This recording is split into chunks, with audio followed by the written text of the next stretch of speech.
langkah-langkah yang harus kita lakukan untuk melakukan budidaya cabai itu yang pertama kita harus memperhatikan hamparan yang akan kita gunakan. Sesudah hamparan kita harus punya suatu teknologi yang sudah bisa atau yang sudah dapat dijadikan patokan yang keberhasilannya di atas 70 atau 80%.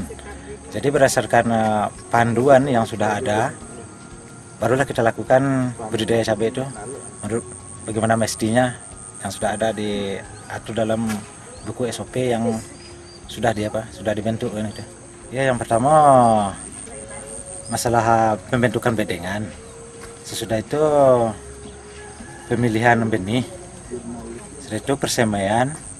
Sesudah itu pengolahan lahan. Sudah itu pengolahan kompos. Sudah itu pemberian penambahan pupuk kimia.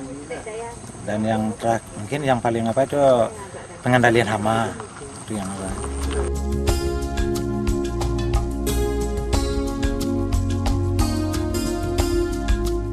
hama yang sering ditemukan di ladang itu kan yang terutama itu kalau tanam cabai itu kan hama trip kan. Sesudah itu yang banyak menyerang tanaman sekarang ini kan virus ini kutu kebul yang menyebabkan virus kuning itu, virus Gemini. Terus penanganannya Pak? Penanganannya kalau untuk trip itu bisa kita adakan pengendalian dengan menggunakan pestisida, baik pestisida nabati maupun kimia. Tapi kalau untuk virus kuning itu sangat tergantung pada cuaca. Sebab kebanyakan virus kuning menyerang itu pada musim kemarau itu paling tinggi itu serangan virus kuning. Sebab kutu kebul itu sangat berkembang pada musim kemarau itu. Tapi setelah musim hujan itu otomatis kutu kebul ini kan mulai berkurang. Jadi selain dari aturan yang sudah ditentukan, kita juga harus mempelajari cuaca.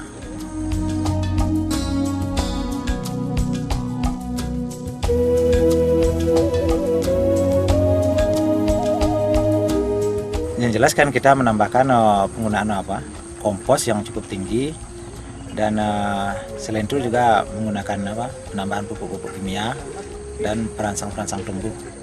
Nah, itu yang yang kita lakukan.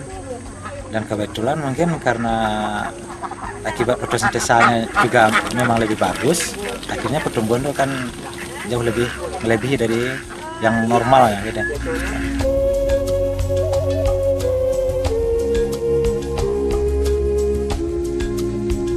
Kalau mulsa itu sebenarnya mulsa itu kan memang sudah hitam perak kan. Kalau awal-awalnya dulu peraknya juga sudah bagus, tapi sekarang ini karena barang produksi yang diproduksi perusahaan pabrik itu sudah tidak lagi memenuhi standar untuk pemantulan cahaya yang sempurna, sehingga akhirnya kita harus menggunakan cat ulang mulsa dengan menggunakan cat perak atau cat aluminium agar mulsa itu mempunyai daya pantul yang lebih bagus. Sehingga dengan menggunakan pemantul yang lebih bagus ini akan bisa merangsang pertumbuhan lebih cepat dan mengurangi serangan hama pada masa pertumbuhan, dan juga mempercepat pertumbuhan. Bahkan pertumbuhan itu bisa meningkat 50% dari yang semestinya. Begitu juga dengan produksi otomatis akan meningkat.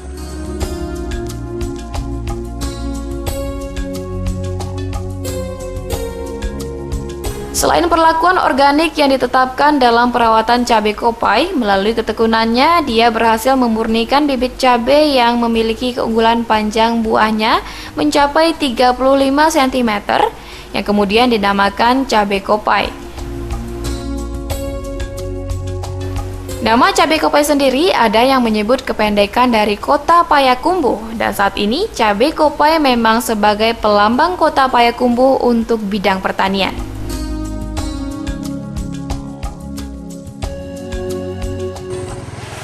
Cabai kopai ini memang sangat dikenal pada kalangan petani khususnya petani cabai seluruh Sumatera Barat, bahkan hampir seluruh Indonesia sudah banyak yang menggunakan benih cabai kopai. Cuma mungkin saya sebagai penemu masih belum mempunyai, memang sudah dipatenkan tapi belum bisa berkuasa penuh terhadap cabai kopai ini. Cuma aja itu, sehingga ada yang analisa dari orang-orang yang kenal kita dulu, pada suatu waktu Bapak akan menjadi penemu yang sangat sukses kan. Tapi kenyataannya pada saat ini tidak begitu, karena mungkin masih banyak yang masih memanfaatkan ini hasil analisa kita kan, cuma itu.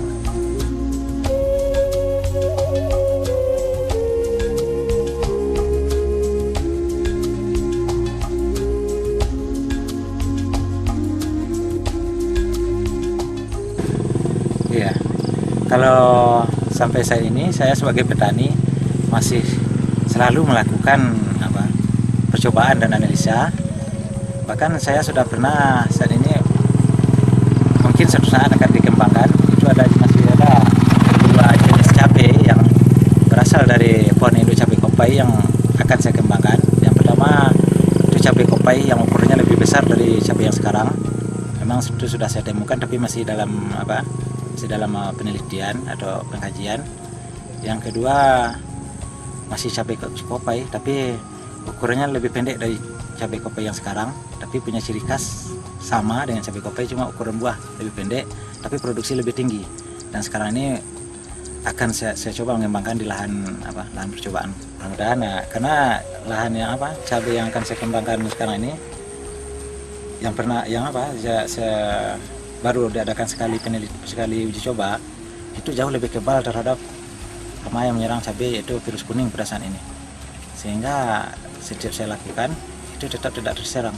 Jadi mungkin satu saat ini akan saya kembangkan, mungkin lebih bisa menguntungkan bagi petani cabai. Bantuan dari pemerintah untuk mengadakan penelitian itu boleh dikatakan tidak ada. Saya menggunakan dana pribadi. Tapi kalau untuk mengurusan hak paten dan pelepasan benih memang itu dibantu oleh Pemda Kota Kubu. Dan itu juga masalah permodalan, kita cuma dapat pinjaman dari sama dengan yang lain, cuma pinjaman melalui dana bergulir.